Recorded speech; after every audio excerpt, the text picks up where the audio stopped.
Hello, ici Joanne Yangting, bienvenue dans le podcast Game Entrepreneur et aujourd'hui je souhaite vous parler de comment faire votre business résister aux crises, au marché, à la concurrence.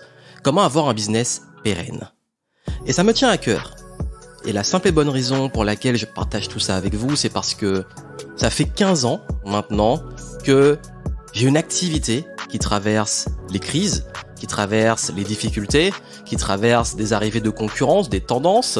J'ai commencé en 2008, en pleine crise. J'ai traversé la crise de 2020, j'ai traversé la crise de 2021, 22, 23 et mon entreprise a toujours été à l'équilibre, en croissance saine, même si j'étais transparent sur le fait qu'en 2022, j'ai eu quelques petites difficultés, mais liées à des problèmes de santé qui font que j'ai complètement, en fait, je vous le dis, de façon transparente, c'est moi qui ai complètement ralenti, et en plus, en recrutant une équipe et tout, le temps de tout remettre à neuf, ça prend beaucoup d'énergie, beaucoup de temps, qui fait que, on avait d'autres priorités, mais ça s'est énormément relancé sur l'automne, et même un démarrage 2023 qui est explosif, et si je partage cela avec vous, c'est parce que vous voyez l'extérieur des business, vous voyez peut-être beaucoup de conseils qu'on voit à droite à gauche, mais on vous donne pas assez les bons conseils de ceux qui construisent un business qui soit réellement solide. Et si vous êtes entrepreneur, indépendant, vous m'écoutez en ce moment, c'est très important ce que je vais vous dire, et même quel que soit le type de business que vous avez, vous pouvez l'appliquer pour pouvoir résister, que ça soit une crise qui arrive, une récession, un marché qui tourne, une concurrence qui arrive, le gouvernement qui impose des règles, ça peut arriver également, vous allez voir que vous allez être beaucoup plus résistant en appliquant les concepts dont je vais vous parler aujourd'hui. Et d'ailleurs, vous allez voir que la multipotentialité est un atout majeur parce que ça fait une grosse différence. Et aussi, ce qui me tient à cœur, c'est que vous compreniez non seulement la philosophie derrière, ma philosophie, et comment on peut tout simplement l'appliquer de façon structurelle, donc très concrète sur le marketing, la structure du business et vraiment ce qu'on peut appeler, moi j'ai appelé une sorte de toile qui fait vraiment la différence en temps de crise, mais en même temps mon mindset, mon état d'esprit en tant que leader entrepreneur sur comment j'aborde l'incertitude, comment j'aborde toutes ces questions de marché qui évolue, qui change, et qu'est-ce qui fait que je suis là depuis longtemps. Comme vous le savez, ma philosophie, moi, c'est pas juste de suivre des modes, de faire des gros coups. Non, moi, c'est la longévité. J'aime ce que je fais. J'ai envie de continuer à le faire pendant des années, mais mon activité, elle a changé énormément en 15 ans. Je vous en parle. Juste avant, je sais que voilà, il y a des choses qu'on ne contrôle pas, et quand je dis d'être recession-proof, de résister à la crise, à la concurrence et tout, bien entendu, il y a des limites. Il y a des fois où quand le truc il te balaie, mais généralement ça nous renforce parce que on peut être très fort, très solide, très agile, mais il y a des choses qu'on ne contrôle pas. Donc je peux pas vous garantir à 100%, même moi, peut-être qu'un jour, hop, je me ferai balayer et puis ce sera vous allez voir ma philosophie par rapport à ça, même la peur de perdre son business et ses activités, comment je fais face à ça, même d'un point de vue, on va dire, entre guillemets, anxiété de l'entrepreneur qui a forcément toujours peur que son business ne soit plus viable. Mais comment éviter ça aussi et comment éviter d'en souffrir?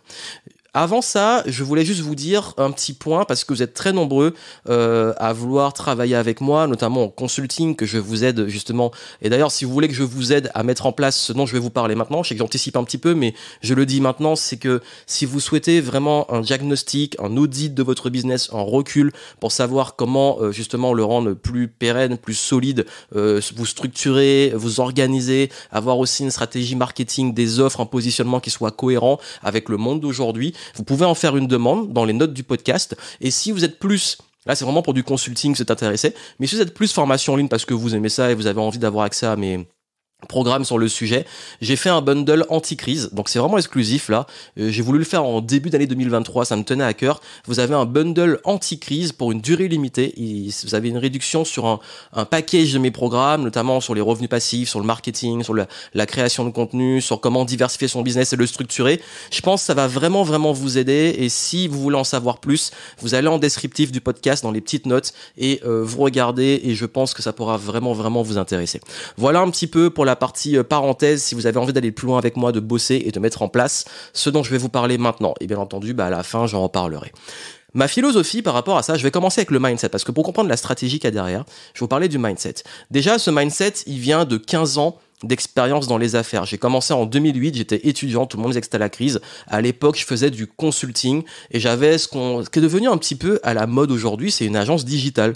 Ça veut dire que je vendais de la prestation en tant que freelance, mais je pourrais dire agence parce que je bossais avec d'autres freelances pour pouvoir monter des projets de création de sites, de community management, de stratégie digital marketing pour des boîtes et tout, et c'était un petit peu l'agence classique où j'avais des clients, mais bon, j'en avais pas beaucoup, et à l'époque, je vous avoue que j'étais très très très mauvais pour me vendre, donc je me vendais très mal, et ça me permettait pas d'en vivre une fois qu'on enlevait les charges de temps de travail, les prestataires, etc. Il restait pas grand chose, j'étais très mauvais pour le business. En même temps, j'étais étudiant, c'est pas ma priorité, mais ça m'a fait les armes, et en sortant des études, j'ai vu qu'à un moment, c'était plus trop viable, et que j'en avais marre d'aller prospecter, et surtout, j'en avais marre de vendre mon temps, parce que finalement, je bossais. En fait, vraiment, quand on a un bac+5 et qu'on fait ça, qu'on est freelance et qu'on fait ces activités-là, je me suis dit, mais en fait, en tant que salarié, j'aurais un salaire fixe qui serait 10 fois plus que je gagne maintenant ou 5 fois plus, ça dépend des mois. Mais en tout cas, j'aurais un salaire fixe, j'aurais une sécurité, j'aurais un chômage, ça s'arrête, alors que là, j'ai rien. Et je me suis dit, en fait, soit je deviens salarié. J'ai un petit peu essayé, je vous avoue, mais ça a jamais marché parce que moi... Et encore une fois, je suis très heureux parce que tout est juste. J'ai essayé de chercher un travail par sécurité en me disant je crée ma boîte à côté, etc. Mais ça n'a pas pris parce que les gens voyaient que mon énergie, j'avais pas envie d'être salarié. Ça se sentait, je pense. Et même au fond, si on croit, l'univers m'a dit non, Johan, ta mission, c'est d'être entrepreneur. Vas-y, selon les croyances de chacun. En tout cas, voilà, c'était dur, mais ça m'a amené à des bonnes choses. Mais après, je me suis dit non, en fait, moi, mon rêve, c'est de voyager. Je peux pas. Donc, j'ai adapté mon business pour passer en ligne et j'ai commencé à voir que comme j'avais créé une audience via un blog et que je lançais en plus ma chaîne YouTube, je pouvais monétiser et vendre des formations en ligne. On commençait avec ça. Donc j'ai commencé à le faire et ça je le fais encore aujourd'hui. Ça veut dire que j'ai vraiment commencé en 2011 à fond. Ça veut dire que là ça fait 12 ans que je crée et vends des programmes en ligne et que ça marche toujours autant et que ça a été toujours en croissance. Mais, et un grand mais, quand je vous dis qu'on n'est pas figé, et que là, je vous parle du mindset. Et si je vous parle de ça, c'est très important parce que vous devez comprendre les différentes étapes qui m'ont fait construire ça. C'est qu'il y a un moment, tout le monde est arrivé sur la formation en ligne et que là où il y avait peut-être beaucoup de parts de marché, où c'était plus fluide, il commençait à avoir plus de concurrence et les gens commençaient à vendre des plus gros programmes. Et moi aussi, j'ai vu une limite. C'est que vendre des petits programmes, à l'époque, comme j'avais pas une grosse audience et une grosse liste, il me fallait d'énormes volumes et c'était très difficile. Et la publicité à l'époque n'était pas aussi performante qu'aujourd'hui. Ce qui fait que c'était très dur d'acquérir des nouveaux clients et essayer à chaque fois d'avoir des clients entre 50 et 100 euros. Aujourd'hui, pour moi, c'est plutôt facile, mais à l'époque, j'arrivais pas à me dégager plus de 3 000, 4 000 euros, voire peut-être je pouvais plafonner à 5 000, mais c'était assez exceptionnel et c'était très très très difficile. Donc là, je parle de 2012, 2013. Après, oui, j'ai fait des lancements où il y avait beaucoup plus, mais c'était un gros coup pour rien en fait. C'est un coup et après ça retombe. Donc moi, je voulais une régularité, je voulais avoir des flots de vente et je me suis dit c'est pas possible. Avec ça, il me faut trop de clients et je peux pas. Donc du coup, j'ai commencé à sortir un programme plus gros, à faire des événements et de fil en aiguille, en fait, voilà, en progressant, j'ai commencé à me créer un écosystème. À l'époque, c'était l'écosystème Révolution Positive.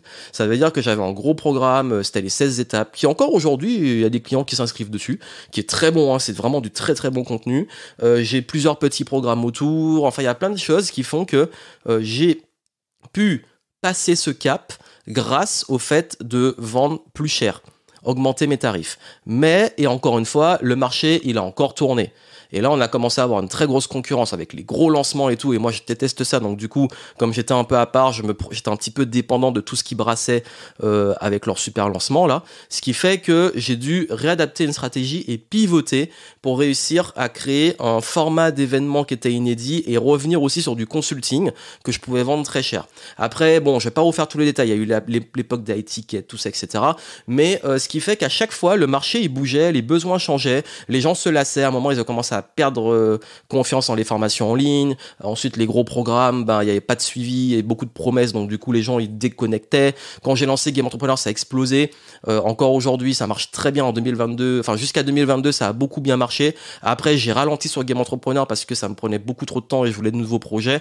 Et ce qui fait que à chaque fois, La leçon que je vais vous donner là, c'est que mon business n'est jamais entièrement resté le même. En 2019, j'étais à fond sur les événements et le gros de mon chiffre d'affaires, c'était les événements, les immersions, les consultings, etc. Et j'avais réduit la part business en ligne. Et en 2020, quand il s'est passé ce qui s'est passé, j'ai dû repasser à fond sur le business en ligne parce qu'on pouvait plus faire d'événements et les gens en consulting ne voulaient pas s'engager parce qu'ils avaient peur, parce que ceci, cela. Donc, ce qui fait que on s'adapte. Et 2021, ça a été une année explosive. Parce qu'après, bon voilà, une fois qu'on a commencé à ressortir et que j'ai pris un rythme, mais à chaque fois, j'ai remarqué qu'il y a toujours quand même des besoins qui changent et des tendances qui changent. Et la grosse leçon, c'est que en termes de mindset, moi, je vais toujours anticiper le marché et comprendre les besoins des clients. Ça veut dire qu'au lieu d'aller chercher à chaque fois juste la tendance ou le truc que tout le monde fait, moi, je vais souvent avoir des coups d'avance, et souvent d'ailleurs j'ai des coups d'avance dans ce que je fais, à regarder vraiment, ok, là, les gens dans quel état d'esprit ils sont et qu'est-ce qu'ils veulent. Et ça, personne pourra me le prendre, c'est de la créativité, vous devez développer ça, et ça, franchement, je peux vous dire, c'est très dur à transmettre parce que c'est entre de l'expérience, des compétences qu'on développe et vous les développez avec le temps en tant qu'entrepreneur, mais aussi une capacité d'observation très très très pointue. Et en fait, je vais toujours avoir une cohérence entre le timing, la demande du marché, les besoins des gens et pas forcément copier les tendances. Je vais aller vraiment plus loin et plus profond.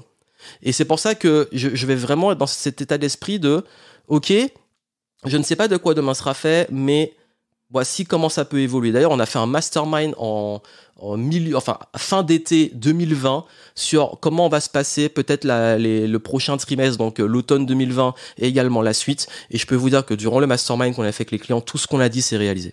Tout ce qu'on a prédit, même sur les 12 mois suivants, tout s'est réalisé. Et tout ce que j'ai prédit qui allait se passer sur l'année, on va dire deuxième partie 2022 et 2023, tout s'est réalisé. En fait, c'est pour ça que je dis que je suis pas devin, c'est du bon sens. Et moi, j'aime bien regarder les cycles aussi. Et c'est vrai que quand vous regardez les cycles, même de l'histoire, les choses se répètent. Et du coup, on peut anticiper des patterns. Et c'est pour ça qu'au début d'année, je vous ai dit que là, 2023, c'est maintenant. Ça veut dire que si vous voulez, là, on est dans le creux de la vague. Mais si vous voulez la prendre et prendre le momentum, en fait, vous savez, moi j'adore le surf, j'en ai fait pendant très longtemps, et soit vous êtes trop dans le creux de la vague, trop en retard et vous prenez le rouleau dans la tronche, soit vous êtes tellement derrière la vague en retard que la vague, elle est partie et vous l'avez ratée. Soit vous avez le bon timing pour être dans le creux de la vague, mais vous montez et en même temps, sur le bon moment pour que le rouleau il se forme, vous descendez, vous prenez de la vitesse et vous surfez la vague. Et là, on est en plein dedans. Là, il faut surfer la vague 2023 et tous ceux qui font les bonnes choses maintenant, c'est là que ça fera la différence. Et je vous le dis, vraiment, je vous le dis, je le sais, c'est fort. Et puis, d'un autre côté, j'ai envie de dire, il y a des gens, là, ça fait 3 ans que vous attendez, c'est bon, il y a un moment, on reste là, on attend, on subit. Les gens, ils subissent, ils attendent, ils se plaignent. Ok, bon là, moi aussi, pareil, j'en ai eu marre. Ok, c'est bon, là, on bouge, on avance. Donc, je pense que ouais, là, c'est vraiment maintenant, si vous voulez planter des graines, ceux qui sèment maintenant et ceux qui ont commencé à semer, là, 2021, 2022, croyez-moi que vous allez récolter, là, après 2023. C'est dur en ce moment, ça demande de la volonté. J'en ai beaucoup parlé dans mes webinars de début d'année, mais là, faut y aller. Et le mindset que vous devez avoir maintenant, c'est ça. Et c'est le mindset que j'ai face aux crises, c'est qu'il y en aura toujours. Le marché, il évolue, la concurrence, elle arrive tout le temps. Maintenant, qu'est-ce que je fais? Comment je m'adapte? Comment j'évolue? Je reste pas figé à me dire, ok, c'est comme ça, moi, je vais, ou alors c'est injuste, oh là là, mais non, avant ça marchait bien, ça marche plus, et puis les concurrents, oh là là. Non, en fait ça arrive, tu contrôles pas, en fait vous contrôlez pas. Par contre, qu'est-ce que vous contrôlez? Qu'est-ce que vous contrôlez aujourd'hui? Vos décisions, votre attitude, les stratégies que je vais vous donner après sur la partie structure, mais avant, il faut déjà être dans l'état d'esprit de arrêter de subir et se dire, ok, maintenant les vagues, je vais les surfer. Les vagues, je vais plus me les prendre dans la tronche, je vais plus être en retard, je vais vraiment les surfer. C'est une question de timing, d'observation. Et puis aussi et surtout, moi je vous dis, il y a une part de flow. On parle, j'aime bien l'exemple de l'eau, le flow de l'eau, les marées et tout. Quand vous faites aspirer par une vague ou vous prenez un rouleau, ça m'est déjà arrivé, c'est pas là qu'il faut vous tendre, qu'il faut essayer de lutter et tout. Non, en fait, une fois que la vague elle vous a pris, l'océan est plus fort que vous. Donc voilà, on est dedans. on reste assez souple et en même temps rigide pour pas trop se prendre des coups, se blesser. Et puis on retient sa respiration, on laisse passer et après on monte à la surface. si on a de la chance. Mais généralement, ça se passe bien. Non, mais vraiment, je donne vraiment cette métaphore parce que c'est ça qui moi, m'a toujours aidé. C'est que il y a des fois où il y a beaucoup de vagues. Dès qu'on met la tête hors de l'eau, il y a une nouvelle vague qui arrive. Mais il faut pas lâcher et il faut aussi, par moment, un petit peu lâcher prise. Comme quand vous faites, vous savez, il y a les fameuses baïnes quand vous faites emporter. Si le courant vous prend, faut vous laisser emporter, ensuite aller sur le côté et après revenir. Et les gens qui luttent, les gens qui se noient, c'est parce qu'ils luttent contre un courant qui est trop fort qu'eux. Et du coup, ils se retrouvent à plus avoir de force, même pas pour revenir. Et quand vous comprenez, justement, comprendre le game, comprendre quand le phénomène se passe même dans l'océan, dans la mer, se dire ok c'est ça, du coup je sais qu'il faut que je me lâche prise à ce moment-là et il faut que je sais que à ce moment-là je vais sur le côté et je mets l'effort. Dans le business, c'est avec l'expérience que vous allez apprendre ça. Donc maintenant justement l'expérience, les stratégies. Je voulais aussi juste rajouter que sur le flow, moi aussi j'ai une très très personnel, une philosophie de vie que tout est juste et je fais confiance au process. Si le marché tourne, si mon business commence à perdre en vitesse et tout, c'est que c'est le moment de se réinventer, c'est le moment de bouger, donc je reste pas figé. Et pareil, si un jour, encore une fois, il y a des fois où je vous dis ça a failli s'arrêter, j'ai eu peur, j'ai fait ce que je vous dis là, exactement ce que j'ai fait là, mais ça s'est relancé. Et à un moment, je me dis, le jour où ça se relance pas, ou si ça se relance pas, peut-être que c'est le moment que je suis passé à autre chose. Et puis moi, franchement, je suis ok. Ça fait mal, t'as bossé dessus et tout, mais je vais pas me dire, j'ai perdu des années, etc. Moi, je suis pas dans l'anxiété de perdre quelque chose parce que j'ai planté des graines et des actifs qui, quoi qu'il arrive, vont me servir. Et c'est ça qui est intéressant, c'est que dans le mindset, si vous voulez devenir recession proof, alors recession proof, comme on pourrait dire, je vais y arriver, c'est et donc résistant aux crises, c'est que en fait vous devez avoir aussi vous en tant que personne des bonnes compétences. Quand vous savez vendre, quand vous savez développer une communauté, quand vous savez faire du contenu, quand vous savez créer des offres, parce qu'en fait les gens parfois leur offre elle est plus valable dans le monde dans lequel on est, mais ils s'obstinent à vouloir continuer à la vendre. Non, moi, il y a des offres qui aujourd'hui ne sont plus... Enfin, par exemple, c'est sur des événements. Certains formats d'événements se sont essoufflés, j'arrête de les faire. Par exemple, les événements où tu as un défilé de conférenciers, à une époque, c'était à la mode avec les TED et les TEDx. Il y a des gens, il y a un public pour ça, mais... dans vraiment les vrais entrepreneurs à un certain niveau, nous, ça nous saoule. Moi, aller voir des gens défiler avec de l'inspirationnel, ça m'intéresse pas. Moi, je veux du concret, je veux du mastermind, je veux de l'échange, je veux de la profondeur. Moi, je veux des vrais trucs, en fait. Je veux pas de l'inspirationnel, ça m'intéresse plus aujourd'hui. Donc, je pense que il faut avoir cet équilibre aussi sur est-ce que mon offre est cohérente par rapport au monde d'aujourd'hui. Et puis, il y a des fois, faut la faire évoluer, des fois, il faut la changer. Donc, je pense que il est important de pas s'attacher aux choses. Et c'est pour ça que moi, je suis pas attaché. Mon business, pendant un moment, c'était du consulting agence. À un moment, c'est devenu du business pur en ligne. À un moment, c'était un petit peu plus d'événementiel. À un moment, c'était des gros programmes en ligne. À un moment, c'est revenu sur du consulting, puis de l'événementiel, puis reprogramme en ligne, puis un hybride des deux. En fait, il n'y a pas de souci. Moi, je m'adapte. Et c'est là qu'on arrive justement à ce qui a fait la différence en termes de structure. C'est que moi, je ne dépends pas, mon business ne dépend pas d'une source de revenus. En fait, je sais qu'on vous dit tout le temps, il faut une seule offre. C'est bien au début, parce que les enjeux quand on se lance sont pas les mêmes que quand on maintient et scale un business. Alors oui, une offre, un canal, tu scale, etc. jusqu'à un certain niveau, c'est bien. Mais beaucoup touchent un plateau, parce qu'en bout d'un moment, leurs clients, soit ils veulent plus, mais il n'y a qu'une offre, et du coup, tu n'as pas la possibilité d'augmenter le revenu à vie de tes clients, à moins d'avoir une offre par abonnement, et donc de jouer sur la rétention. Mais la source de revenus, c'est qu'une offre, il te faut plus de clients, ou il faut augmenter le prix de l'offre, ou il faut derrière que l'offre soit un revenu récurrent. Donc tu es limité. Alors que quand tu as différentes gammes d'offres, même 3, tu augmentes déjà le parcours du client. Mais moi, je ne dépends pas d'une source de revenus, parce que demain, moi, je vais faire de la conférence, j'en fais. Demain, je veux vendre du consulting, je peux vendre du consulting à tout niveau, donc du très très très haut de gamme. Demain, je veux faire un groupe et une immersion, je peux le vendre. Demain, je veux lancer un programme en ligne, je peux le vendre. Demain, je veux lancer un événement en ligne, je peux le vendre.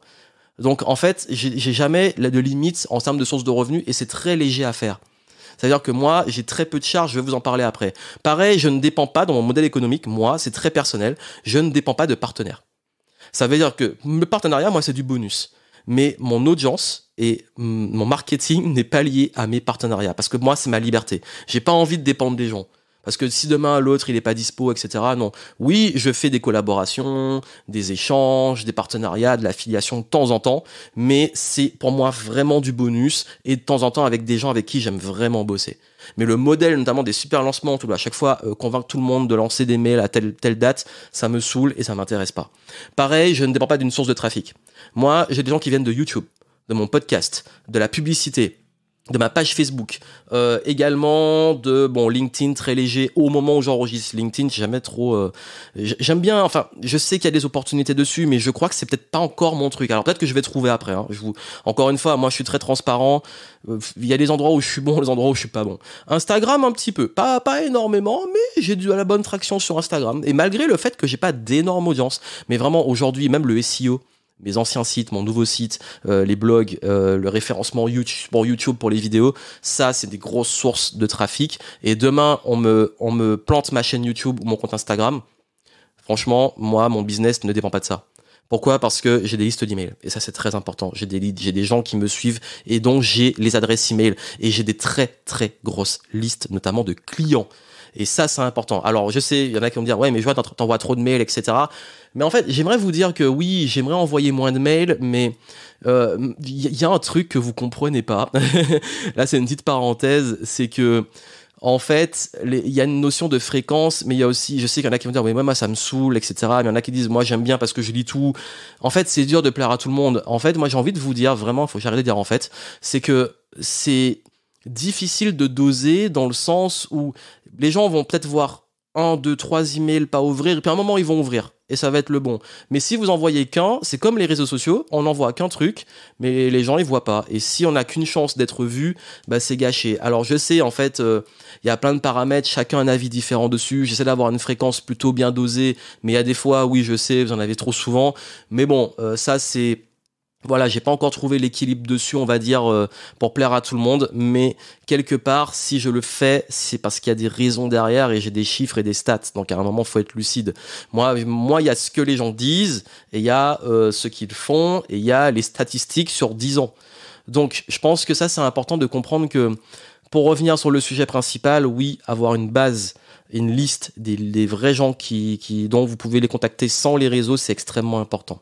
Et puis surtout, je crois que je suis très focalisé sur ma mission et mes process. Ça veut dire que, comme je vous ai dit, pour le côté pérenne, je ne suis pas attaché je ne mesure pas n'importe quel chiffre. Moi, je préfère qu'on publie plein de contenus sans regarder s'il y a des gros taux d'engagement, s'il y a des vues, pas de vues, des likes, pas, etc. Moi, tout ce qui m'intéresse, c'est d'où viennent mes clients et est-ce que ça continue d'attirer des clients et des gens qualifiés. Parce que moi, je peux vous dire, il y a des contenus qui ont buzzé, dont sur TikTok, j'ai fait un truc qui a fait... j'ai passé la barre du million de vues sur TikTok, j'ai des vidéos YouTube qui font des centaines de milliers de vues, dizaines de milliers de vues, et c'est pas de là forcément que viennent mes clients. C'est pour ça que je vous dis que j'en ai parlé avant, mais c'est vrai qu'il y a beaucoup de leviers qu'on pense pertinents, mais pas toujours si pertinents que ça. Et c'est ça qu'il y a beaucoup de gens qui parlent beaucoup, qui ont beaucoup d'engagement, qui ont beaucoup de visibilité, mais on ne sait pas derrière comment le business est. Et moi, je vous dis, si je suis là depuis 15 ans, c'est parce que derrière, il y a du solide. Et moi, c'est ce qui m'intéresse. C'est que moi, j'ai pas envie de construire un bateau, il est tout beau, tout le monde le voit, waouh, c'est visible, ton bateau, il est trop beau. Et puis en fait, en dessous, c'est pourri, et à la première tempête, ton bateau, il coule. Ça m'intéresse pas. Donc moi, c'est ma philosophie, chacun mène sa barque comme il faut. Mais c'est justement pour ça que je vous le dis, c'est que mener sa barque, et là on n'est pas sur une barque, on est sur un bateau mais qui est extrêmement agile et bien solide, c'est que ce bateau-là, en fait, pour qu'il tienne sur la durée, il est extrêmement important qu'il soit adapté à vous. Parce que moi, mon modèle, il y a plein de gens qui peuvent vous dire « Oui, mais il faut ceci, il faut cela ». Mais moi, si mon business, depuis autant d'années, tient aussi fortement, c'est parce que je l'adapte à moi. Je prends ce qu'il y a à apprendre, je teste. Mais je peux vous dire d'expérience, à chaque fois que quelqu'un m'a dit « Mais il faut absolument que tu fasses ça, c'est ça qui marche », sans prendre vraiment mon contexte et mes besoins, il y a des fois, j'ai essayé et à chaque fois, ça m'a soit mis dans la merde, soit fait perdre du temps et de l'argent. Donc il y a un moment, moi j'ai compris que c'est à moi de mener entre guillemets ma barque, donc mon bateau, et vous êtes le capitaine. Pour ça que même avec mes clients, moi je viens pas en disant voici ce qui marche, voici ce qu'il faut faire parce que c'est maintenant. Moi c'est ok, comment tu fonctionnes, qui tu es, quelle est ta personnalité, quelle est ta vision du business, quel est ton modèle économique, comment l'adapter, ok, par rapport à toi, c'est cohérent, ta stratégie marketing par rapport à toi, ton offre, etc. Et en fait, tout est aligné et tout est solide. Il y en a qui préfèrent avoir une petite barque, être tranquille, naviguer tranquillement. Il y en a qui préfèrent avoir un bon gros bateau, un paquebot avancé, bon, c'est un peu plus lourd à manœuvrer. Il y en a qui préfèrent avoir un voilier, voilà. Chacun, en fait, tu fais ton bateau à ton image. Après, ton bateau, tu peux toujours le faire évoluer, changer de bateau. Mais aujourd'hui, moi, je peux faire très bien, comme je l'ai dit, cette notion de varier les sources de revenus, de trafic, mais aussi de clientèle. Ça veut dire qu'aujourd'hui, j'ai de la clientèle très haut de gamme, de la clientèle haut de gamme. Donc très haut de gamme, on parle de consulting. Généralement, c'est des dirigeants qui ont des boîtes soit à quelques millions, voire dizaines de millions. Et pour certains, généralement, de très haut de gamme, on est entre 250 000 et 1 million et au-dessus d'1 million. Ensuite, ça c'est très haut de gamme et c'est des consultings où on parle de plusieurs dizaines de milliers d'euros parfois. J'ai également des clients qui viennent et qui sont plus dans des consultings à plusieurs milliers. Généralement, soit ils n'ont pas encore atteint les 6 chiffres ou ils l'ont atteint un petit peu dépassé, ils veulent scaler. Et puis, j'ai de la clientèle qui préfère prendre des petits programmes spécifiques. Et c'est OK. Et c'est pour ça que je vous dis que avoir cette possibilité, ça veut dire que là, je peux arrêter de faire du consulting et mon business, il tourne juste avec les programmes en ligne. Il y a des fois, parce que moi, je m'éclate dans le consulting, hop, je mets en avant le truc où j'ai des clients qui arrivent, parfois même pas de mes activités sur Internet, c'est plus le réseau et le referral, je travaille avec eux en direct. Et surtout, ça m'a permis de construire quelque chose d'extrêmement important sur le long terme, c'est la réputation et la fidélité. Et ça, je crois que c'est le truc le plus important que tout le monde zappe. La réputation et la fidélité. Moi, je vous dis en toute transparence, et je suis très sincère, et ils vous le confirmeront, si un jour je donne la parole, ils confirmeront, mais après, bon, j'ai une clientèle qui aime faire sa vie, parfois ils s'expriment, hein, j'ai plein de témoignages partout, mais j'ai quand même une clientèle qui revient. Ça veut dire que j'ai beaucoup de personnes qui même ont été des clients à mes tout débuts des années 2012, 13, 14, et qui parfois font leur vie, et tant mieux, parce que moi, j'aime pas que les gens restent parfois. Tu restes 5 ans avec moi, bon, t'apprécies mon travail, mais il y a un moment, j'ai envie de dire, va aussi te cultiver, avoir d'autres influences, parce qu'il faut pas que tu sois influencé que par moi, parce que moi, j'aime pas être influencé par les mêmes personnes. Mais je vous dis, parfois, j'entends plus parler, et puis ils reviennent. Là, j'ai une vague entre 2022 et 2023 de clients, d'anciens clients qui sont revenus. Et on m'a dit de l'extérieur, j'en ai parlé avec d'autres entrepreneurs, et c'est vrai qu'on m'a fait une remarque importante, c'est que en temps de crise, on revient vers les valeurs sûres. Alors oui, je m'envoie des fleurs, mais je l'assume entièrement parce que je me dis, j'ai au moins réussi. Si ces personnes reviennent, c'est que pour eux, je suis quand même quelqu'un de sûr, quelqu'un qui apporte de la valeur, et moi j'en suis très honoré et très heureux, c'est que j'ai bien fait mon travail. Moi, si j'ai bien fait mon travail, c'est que tu sais que tu me fais confiance par rapport à de la solidité, des valeurs, une valeur sûre en fait. Parce que moi je suis comme ça, moi j'aime savoir que je peux compter sur des gens, des valeurs sûres. Il y a des personnes que j'arrête de suivre pendant un petit moment et puis parfois je reviens. Il y a des mentors avec qui j'arrête de bosser pendant 2-3 ans et puis à un moment, hop, je viens de passer à un autre niveau, vas-y on bosse sur ça et ça m'aide. Et pour moi c'est important parce que moi j'ai besoin d'être fier quand je fais un travail, de voir qu'il est bien fait, qu'il apporte quelque chose. Donc si ça c'est réussi, je pense que s'il y a bien un truc que j'ai bien réussi sur ces dernières années, c'est la réputation, la fidélité, parce que j'ai créé une réelle relation avec les gens, et les gens connaissent vraiment mes intentions, ils connaissent la valeur de ce que je délivre, et ça, vous devez le mettre en place. Vous devez vraiment penser toujours le long terme. Ne faites pas des choix qui tuerait vraiment votre réputation sur le court terme pour un gain rapide. Parce que ça, vous l'allez payer. La réputation, c'est très, très, très précieux. Donc, je crois que ça, c'est ultra important, et ça va même au-delà. Oui, je pourrais vous dire, toujours anticiper, lisser la trésorerie. Il y a des fois où je l'ai mal fait. Moi, je suis un taré. Il y a des fois où j'ai fait des recrutements à un moment où il y avait un tournant dans le marché, où il fallait se restructurer. Le temps de le faire, forcément, t'as une baisse d'activité. Ou alors, reste au même, mais tu exploses tes charges. J'ai déjà fait ce genre de conneries, mais après, j'ai appris, oui, classique, la trésorerie, lisser, anticiper, ça vous donne une certaine flexibilité et paix d'esprit. Le fait d'avoir aussi, ça c'est très important, des charges très flexibles. Ça veut dire que moi aujourd'hui, j'ai pas mes charges, en vrai, elles peuvent être énormes, mais elles peuvent être extrêmement réduites. Ce qui veut dire que je peux pas partir de plusieurs milliers d'euros à plusieurs dizaines de milliers d'euros selon ce que je vais organiser. Si je fais un gros événement ou une grosse campagne marketing, où je prends des prestataires et tout, mais sur les charges pour faire tourner, je suis très très flexible. Si demain l'activité baisse, bah je peux baisser mes charges, même mes licences, parce que c'est à l'usage.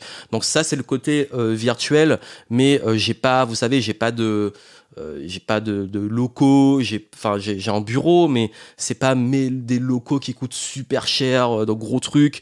J'ai pas à payer également des charges fixes où je suis figé géographiquement. Vous avez, en fait, c'est très très très léger comme business. Et c'est ça qui est cool.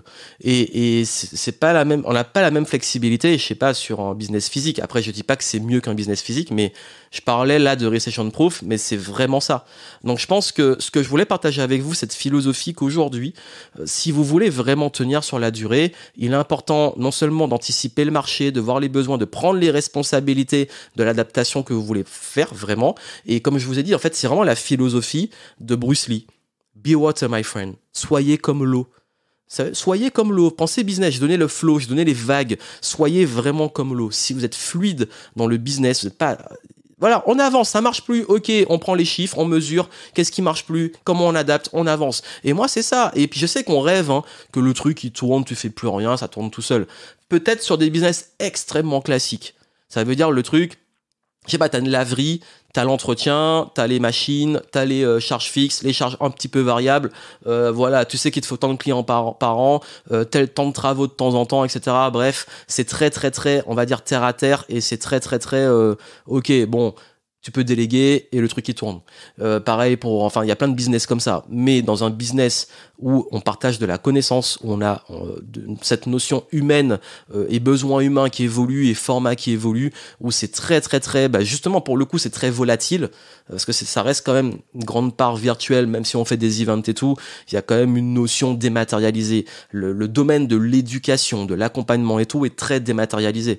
Donc ça fait que il faut être extrêmement agile, pas attendre, anticiper, et puis surtout, trouver son modèle adapté qui permet de pas dépendre d'une source de revenus, de partenaires, d'une source de trafic, d'être focalisé sur sa mission, ses process carrés, et d'avoir, dans l'idéal, peut-être, et je recommande en fait, encore une fois, il faut prendre dans le contexte le stade où vous en êtes. Ça veut dire quelqu'un qui démarre, je vais pas lui dire il faut aller partout et faire tout. Non. Créer des bases solides. Là, je m'adresse à ceux qui ont déjà un business, ceux qui ont déjà une activité, qui a des clients et tout. Bah oui, parfois, il faut aller chercher d'autres parts de marché, donc une nouvelle clientèle. Faut la diversifier. Faut peut-être voir si on crée de nouvelles offres. Faut peut-être voir aussi comment on structure tout ça pour faire, comme j'ai dit, une toile. Une toile comme d'araignée où tout est connecté et en même temps, on ne dépend pas d'un seul endroit. S'il y a un trou d'un côté de la voile, on a d'autres voiles pour continuer d'avancer. Donc, je pense que si vous comprenez vraiment cette notion-là, et d'ailleurs je pense que c'est le côté multipotentiel qui permet de pouvoir créer ce genre de système, là ça fera une grosse différence. Et comme je vous dis, si ça résonne pour vous et que vous voulez vraiment créer cet écosystème, créer cette structure et pouvoir vous développer, encore une fois, sur mesure par rapport à vos besoins, en restant simple, ça peut paraître compliqué, mais en réalité c'est extrêmement simple. Je dis pas facile, je dis simple à mettre en place, parce qu'il faut qu'un business reste simple. S'il est trop compliqué, dès qu'il faut changer ou pivoter, tout est compliqué. Il faut que ça reste simple. Et donc, si ça vous intéresse, vous voulez un consulting, un diagnostic, vous avez le lien en descriptif si ça vous intéresse qu'on bosse ensemble et que je donne un retour. Et puis surtout, vous avez le petit bundle anti-crise avec des programmes où je dévoile les stratégies dont j'ai parlé ici, notamment pour vous diversifier et créer en fait justement cet écosystème qui permet de pouvoir, quelles que soient les crises, toujours retomber sur vos pieds et toujours avoir des coups d'avance. Donc vous avez ça en descriptif et puis si vraiment vous voulez des conseils, vous pouvez postuler et on peut en discuter ensemble directement. Voilà pour ce que je voulais partager avec vous. Comme je vous ai dit, c'est vraiment l'idée, c'est de penser sur le long terme. Moi, je préfère la longévité. Voilà, c'est ma philosophie. Si vous me suivez, je pense que vous la partagez. Ça m'intéresse pas de juste faire des gros coups. Ça m'intéresse pas de suivre les modes tout le temps. Les modes, pour moi, les tendances, voilà, si ça me plaît, ouais, pourquoi pas. Mais j'aime pas courir après les tendances, j'aime pas courir après les modes. Moi, je préfère me concentrer sur la base. J'aime pas trop écouter tout ce que tout le monde dit, ni regarder tout ce que tout le monde fait. À chaque fois que je l'ai fait, ça m'a détourné de vraiment cette solidité. Et faites-vous aussi confiance, vous.